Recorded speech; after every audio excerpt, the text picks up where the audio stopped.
উনি উদ্বোধনী বাক্যে বললেন, আমি বেশি কিছু বলতে চাই না। মাছেরা লাইন ধরবে সাগরের এদিক দিয়ে, পাখিরা লাইন ধরবে ডান দিক দিয়ে, মানুষ লাইন ধরবে বাম দিক দিয়ে, জিনেরা লাইন ধরবে সামনে দিয়ে, আর বনের পশুরা লাইন ধরবে জঙ্গলের এদিক দিয়ে। লাইনে লাইনে আসো, তোমাদেরকে খাবার দেয়া হবে সকাল থেকে সন্ধ্যা পর্যন্ত, যার যত মনে চায় পেট ভর্তি খাবার দেয়া হবে। ইন দ্য মিন টাইম সাগরের ভেতর থেকে এক বিশাল আকৃতির তিমি মাছ হা করে ডেকে বলল, সুলাইমান, আমি লাইন টাইন মানি না। কি মানি না? তুমি তোমার উদ্বোধনী বক্তব্যে বলেছো লাইন ধরে খাবার নিতে হবে, আমি লাইন টাইন মানি না। আমার পেটে প্রচন্ড ক্ষুধা, ক্ষুধার জ্বালায় আমি মরতে বসেছি, আমি লাইন মানি না, খাবার দাও।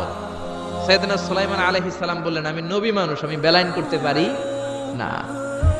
সাইয়েদনা সুলাইমান বললেন, আমি লাইন ছাড়া খাবার দিতে পারি না। তিমি মাছ বলে, আমি লাইন মানি না, আমার